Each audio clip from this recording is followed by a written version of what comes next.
Anipalli, Pinnepalli and Obulapuram villages. My name is Sirisha. My name is Bhavana. Today we are all gathered here to celebrate 76th Republic Day of India with pride and honor. On this day, 1950, India adopted Constitution. India got Independence Day, August 15, 1947. India adopted Constitution, became Republic. Today our vision school students are came here to celebrate Republic Day with speeches, songs, dance performances. On 23rd January, we are celebrated Subhash Chandra Bose birth anniversary. Now, our great freedom fighter subject to father of D.R. Ambedkar. Now I would like to call respected honorable correspondents sir and parents to come up onto the stage and to give tribute to the great leaders of India. రాండి ఇట్లా ఒక 2 నిమిషాలు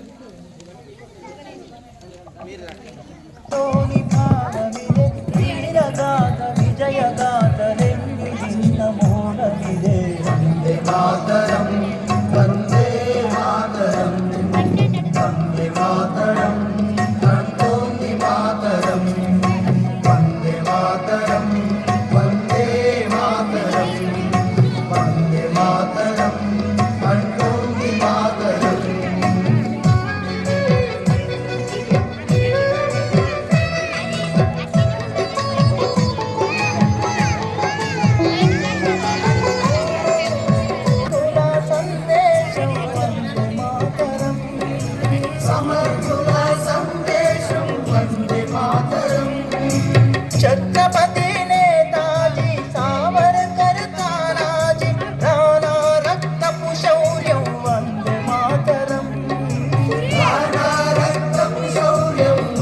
విషపు తంత్రాలకు విరుగుడు మంత్రం వందే మాతరం